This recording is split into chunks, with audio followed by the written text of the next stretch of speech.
Lately, I've been thinking a lot about the act of loving people unconditionally and how to extend that generously to others as well as accept it for myself. It all started when I was reading this book called Just Mercy, and the author, Brian Stevenson, said, each of us is more than the worst thing we've ever done. That our errors and judgment and mistakes were not meant to be applied to us as permanent labels. See, because we all will undoubtedly sin, which means to miss the mark of perfection, which means that we will then need grace, which is simply undeserved acceptance. And I experienced it firsthand my senior year in high school. So I was in AP Psychology, about to take a test I was completely unprepared for. It was a makeup test. And this class only had like 3 or 4 tests, and so each one could drastically affect your grade. And so it was in that moment I decided I was gonna cheat.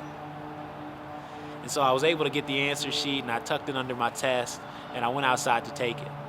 And people were walking inside and outside, and I was kind of joking and laughing, but I'd also thought it through, so I didn't want it to be obvious, so I was gonna miss a couple here and there. I was gonna take my time so I didn't finish too quickly, and I'd get a good grade. And it was about 20 minutes in when the door opened again, so I turned and smiled, and it was my teacher coming out to check on me. And I had both tests sitting on the desk, and in that moment I knew I was in trouble. And she asked me the question, "What are you doing?" And I couldn't even come up with an answer.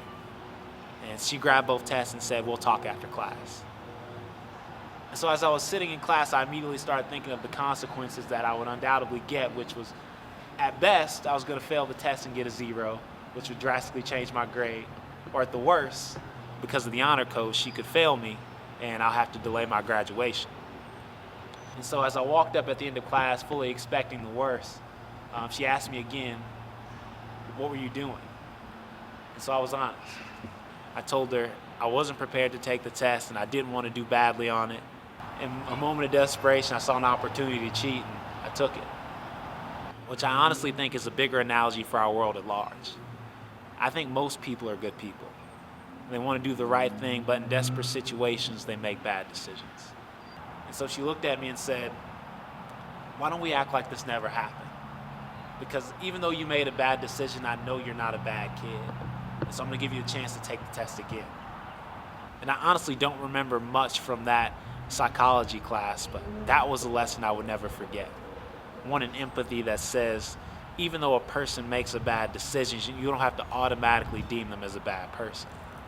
So I know some of you are thinking, I've done way worse things than that. I've hurt people, I've said things I can't take back, but let me remind you that each of us is more than the worst thing we've ever done. That your errors, your mistakes, they are not the things that were meant to define you. If you're going to take one thing away from this message today, I ask that it be this. Your past mistakes do not have to be your present prison. That you're valuable, but you're not perfect. You will make mistakes, but you yourself are not a mistake. That you are undeniably worthy of acceptance and a second chance. See, in this truth, me and you are both the same. The Dalai Lama once said, as far as suffering, I wish not even the slightest. As far as happiness, I can never be satisfied. In this, there is no difference between others and me. You and I are both in need of more mercy, more forgiveness, more encouragement, and above all else, more love.